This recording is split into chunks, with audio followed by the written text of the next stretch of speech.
There are so many gacha games nowadays, each with their own unique themes, gameplay mechanics and settings. We've got Space China, Fantasy China, more Fantasy China, and well, I guess regular China. But despite all these differences, there's always one thing that remains the same. I mean, you read the title of this video, so you know what I am talking about. Why is every main character in gacha games so boring? I am going to explain this in a bit and discuss why a boring main character actually might be really good, and also why not. But before that, I want to make a quick disclaimer. Before I get crucified, let me just say that everything I'm about to share is just my personal opinion. I know some of you will disagree, and that's totally fine. Actually, I'd love to hear your thoughts in the comments below. Also, I might come across as a bit negative at times when discussing certain games, but please keep in mind that I play and genuinely enjoy all of the games I'll be talking about in this video. When designing a main character for a gacha game, I feel like writers always face this one dilemma, whether or not to make the MC a self-insert or their own character. Sometimes it ends up being a mix of both, and that unfortunately doesn't really work, at least for me, and if you want to write a good story. This is not only my opinion, even the developers and writers themselves definitely agree with me, and I will show you why that is. What exactly is a self-insert in the first place? A self-insert is when a character in a story is created to represent the person watching or playing the story. It's often a blank or a generic character, designed so the audience can easily imagine themselves in the character's place. In games or even anime or TV shows, this is common with main characters who don't have strong personalities or backstories, letting players feel like they are the character. We are talking about characters like Kirito from Sword Art Online, the protagonist from the Persona series, or the main character in Pokemon games, and of course, nearly every main character in gacha games. These characters are intentionally designed to be bland, making it easier for players and fans to project themselves onto them and step into their shoes. Self-inserts usually receive their fair share of criticism. Some people like them or they don't care. A lot of people hate self-inserts. So naturally, there should be a reason why even the most successful gacha games have self-inserts as protagonists. I want to highlight some positive aspects first and clarify why exactly they are so prevalent in gacha games. After all, gaming is the most interactive form of entertainment, more so than reading books or watching movies. For many gamers, it serves as a form of escapism, offering the chance to dive into immersive worlds and experience things beyond the ordinary. This is especially true for gacha games, which often center around portraying a power fantasy. As a player, you have the opportunity to collect attractive and powerful characters, all while being the hero of your own story. That's why a bland protagonist is useful. Gacha gamers are often stereotyped by mainstream opinion as maidenless, basement-dwelling weeps. And while that is true in some cases, the player demographic is actually much more diverse than you'd think. It's harder for such a diverse audience to connect with a protagonist who has a strong, distinct personality or a unique, eccentric mindset. A more neutral character allows for easier self-inserting. Also, an MC with a neutral personality is easier to write when it comes to interactions with other characters. I mentioned this in a different video, that playable characters are usually designed to be, at the very least, on good terms with the main character. Some gacha players don't have the thickest skins, so dealing with characters who are a little bit mean or like don't outright worship them might upset them.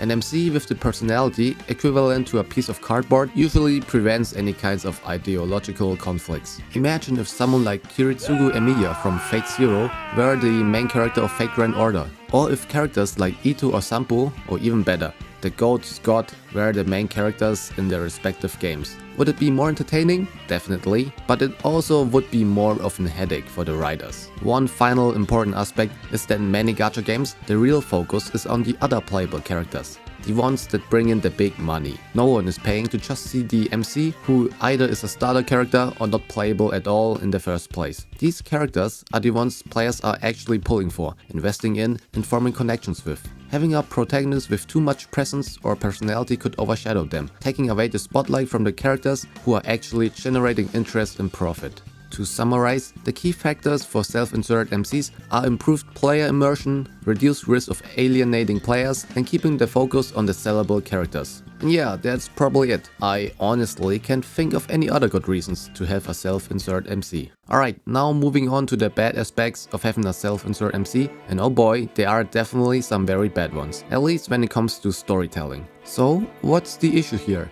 I want to use the Traveler, the main character of Genshin Impact, as an example. The design and writing of the Traveler show clear traits of a typical self-insert.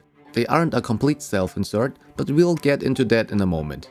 Just like us, the player, the Traveler is a newcomer to the world of Teyvat, allowing us to explore this mysterious fantasy world through their perspective, which creates an immersive experience. This part isn't a problem. Another trait of a self-insert is that our main character rarely speaks, similar to Link from The Legend of Zelda or the protagonist in Pokemon games. We interact with other characters through dialogue options, but no text box or voice line from the Traveler appears. This, in my opinion, gets especially bad in voice story or event quests. During scenes where everyone is talking, Paimon, playable characters, even random NPCs, our Traveler just stays silent. Sure, we have dialogue options, but actively hearing them speak would make a huge difference. Otherwise, it just looks a bit awkward. Take world quests for example. Why do some players skip through the dialogue even when some of them are genuinely entertaining? It's because these quests aren't voiced, making them less memorable and for some players a bit boring. Not for me though, I'm able to read. This issue, in my opinion, was especially highlighted in an infamous scene during Genshin Impact's first year. It's the moment we finally reunite with our sibling, the one we've been searching for since the beginning cutscene. It's a dramatic and intense moment. Our sibling is saying cryptic things, Paimon is shouting, even Zenless is getting his lines in. But our main character? Silent, dumbfounded, unable to speak a single word. You can't even call this an immersive experience because I'm pretty sure most of us would have had something to say. See, the problem here is that our Traveler is actually a mix of both a self-insert and an independent character. In theory, the Traveler should be one of the most interesting characters in the entire game. Where did we come from? Why are we traveling through different worlds? What have we experienced in these worlds? We are not some ordinary Japanese high schooler living an ordinary life before getting hit by a random truck and transported into a typical isekai anime. I believe there are two reasons HoYoverse takes the sweet time releasing any kind of backstory for the siblings. One is that the developers are likely saving those big reveals for the final chapters of Genshin Impact. The other reason, unfortunately, I think, is that diving too deep into the Traveler's history might conflict with the role as a self-insert character. Spoiler alert for the latest Zenless story quest. There's a moment that some players disliked. Our sibling calls the protagonist by the real name, either Eva or Lumine, and suddenly the Traveler actually speaks and gets their own text box, essentially becoming an actual character. This moment felt like HoYoverse was telling players, no, the name you gave them at the start is just a nickname or alias. The Traveler is their own character. You are not them. Players who had been self-inserting as the protagonist weren't too happy with this, as it broke the illusion of them being the character. Interestingly, as the writing of the Archon quest has improved over the years, the Traveler has gradually started to speak more. It's kind of funny to me that one of the most hyped moments in an Archon quest is when the Traveler finally gets to deliver their one big speech of the year. Every time HoYoverse literally treats it like one of the biggest moments in the game. Anyways, just because the main character is a mute or a self-insert doesn't necessarily mean the story is bad, right? That's true, kinda. For this, I want to take a look at one specific gacha game that is famous for its incredible story, but has an even worse main character than Genshin Impact. Oi, その先は地獄だぞ. Welcome to Fate Grand Order. Meet our protagonists, who you can name yourself, but who officially go by Fujimaru Ritsuka and Fujimaru Gudao, though I like to call them Cardboard-kun. Unlike the Traveler, the FGO MC is a prime example of a pure self-insert. The game provides almost zero background information about them, and their personality is as bare bones as a blank Excel spreadsheet on a Monday morning. Furthermore, the MC in FGO isn't a playable character. We take on the role of a commander instead. While the gameplay may feel outdated by today's standards, Fate Grand Order remains one of the most successful gacha games of all time. This is partly because of its popular IP, but also thanks to the incredible story chapters that were released after its rough beginning. To this day, I haven't seen a story chapter in any gacha game that comes close to the likes of Camelot or Lost Belt 6. But here's the thing, the story isn't great because of our self-insert MC, it actually thrives despite having such a bland main character. What's interesting is that, over the years, we can observe some similarities in how the MC has been written compared to Genshin Impact. In fact, during the second story arc of Fate Grand Order, known as the Lost Belt arc, which is a huge step up in quality from the first arc, the MC experiences notable character development and introspection. It's like the writers for FGO and HoYoverse knew. If you want to make a good story, it probably helps to have a good main character. On that note, please make a Lost Belt 6 anime. As HoYoverse started releasing more games, it seems like the design and writing philosophy regarding their main characters started to evolve over the years. The main characters from Honkai Star Rail at first glance also seem like typical self-inserts.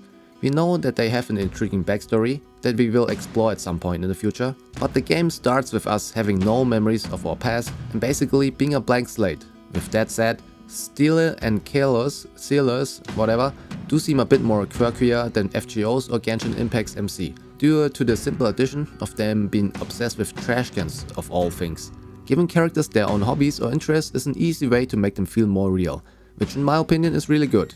The Star Rail MCs right from the start also seem to have more voice dialogue, or maybe it just feels like that to me. However, despite all of that, they face many of the same issues as other gacha game MCs.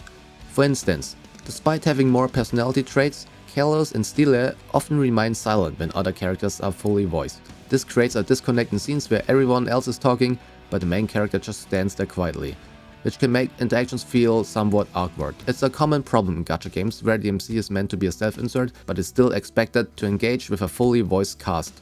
I know there are players who don't care about this at all, which is totally fine, but for me personally, it just makes the MC less interesting overall.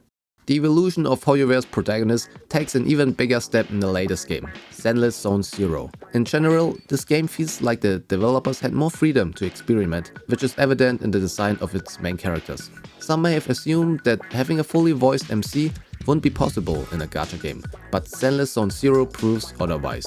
It introduces Weiss and Bell, two fully fleshed out characters who transcend the typical self-insert trope and serve as engaging personalities in their own right. While I don't want to delve too deeply into a comparison of the writing quality across different titles, since Zenless Zone Zero is still fresh and much of this comes down to personal preference, I find myself genuinely interested to see more of them and to watch their interactions with each other and other characters. In contrast, I often find myself zoning out when it comes to the other gacha MCs interacting with other characters. One last interesting point is about the main character in Wuthering Waves. I hope this is not too much of a controversial take if I say that Wuthering Waves had some clear inspiration from Genshin Impact. One thing that really sets these games apart is the writing of the main character.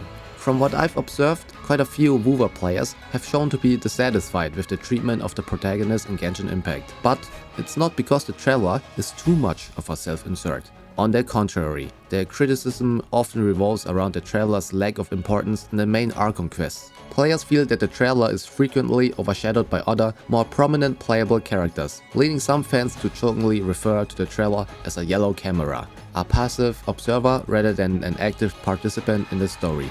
Wuthering Waves follows a more traditional storytelling approach, where the MC is treated highly important almost right from the start. However, for some WoWer players, this level of focus on the main character can feel a bit overwhelming. A glance at the Wuthering Waves subreddit after the release of the 1.3 quest, for example, shows players discussing how the story and even the other playable characters seem overly focused on DMC, making interactions a bit forced and artificial. To summarize very broadly, main characters in gacha games are often designed to be bland because it makes them easy to write and allows for greater player immersion. However, as the story progresses and develops over later chapters, the MC typically starts to evolve, gradually feeling less like a simple self-insert and becoming more of a distinct character, with their own traits and development.